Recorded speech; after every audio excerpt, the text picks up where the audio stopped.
Okay, so here's our cube, and we've done a few test renders, and we're looking pretty good to go. This is what we want.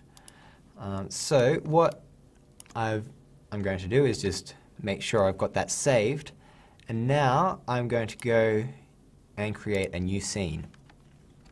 Now this new scene, I'm going to go and I'm going to save as cube scene 01 and save as. Now what I'm going to be doing is a bit of a dynamics project here, so I'll be arranging a couple of cubes in the scene and actually using dynamics to create some animation. But what we want first is a ground plane, so we're just going to go ahead and draw up one of those, put it into the center, and we're going to make it fairly big. And then just go freeze all and edit, delete by type history. And if we turn on our smooth shade all, then we can see it nicely as well. And we're going to go and call that floor. Okay, excellent. So now what we need to do is bring in our cubes. Now the general sort of process for that is to import an item.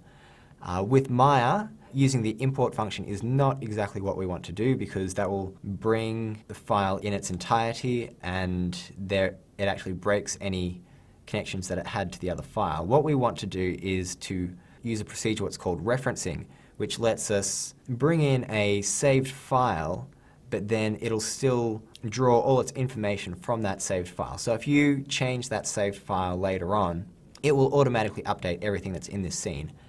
And also on the plus side of that is it won't actually be saving those objects inside this scene, it'll just be saving placeholders, so the file sizes are also smaller. So let's have a look at how that works. So we're going to go File, and we're going to go to our reference editor. That brings up a nice little dialog box here, and so we're going to go to this button here which says Create Reference. And we want our cube reference. And so here we have our nice little cube, and if we turn on our textured mode, we will see our cube is all set up and ready to go. But what we want to do is actually have a lot of these cubes. So I'm going to go ahead and I'll bring in a couple of these. So reference, I'm just doing the same procedure again, and you'll see each time it is creating a new reference file down here. But these will all still be linked back to this cube file. So if any change that we make here will be updated into this scene. So we'll just keep adding these in. How many have we got? We'll do a couple more.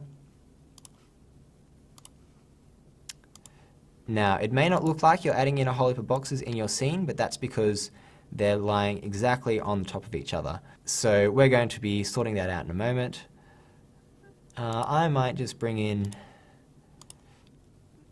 how many have we got? So that's 10 cubes all up. I'm going to go ahead and close this reference editor.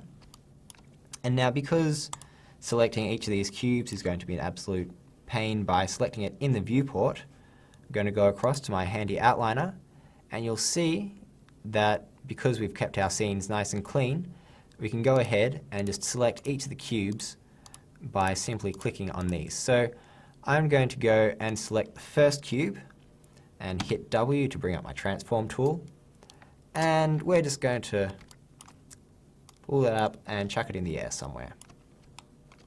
And then with the rest of these, I'm going to start pulling aside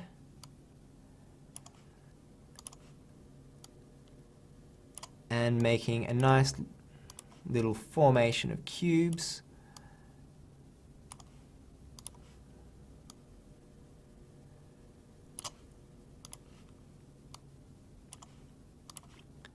And this might take a little while.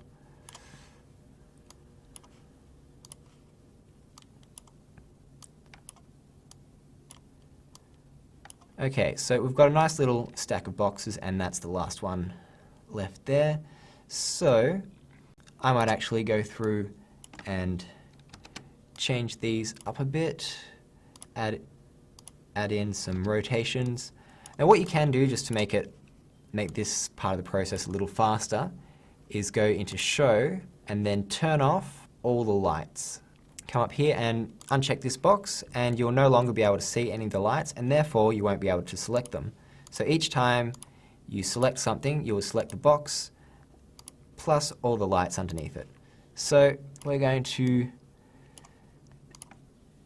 just go around and mix these up. I might go ahead and just pause this and come back once I've got a formation that I like. Okay, so what I've done is I've just gone through and mixed up the positions of each of these, and if I go to and render, you'll notice that I've also changed the angles so that they're not all facing the same way. And so it just adds a little bit of variation, a little more interest into the scene. So from this point here, we've got our scene set up. We'll go ahead and save it. And from here, we're going to look at actually putting in some dynamics.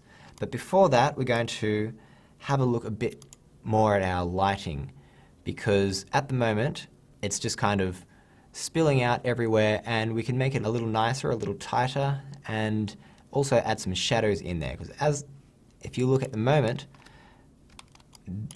these boxes are not actually casting any shadows. It's just like a little glow underneath them. It doesn't actually look like they're sitting on anything. So we're going to have a look at that in the next tutorial.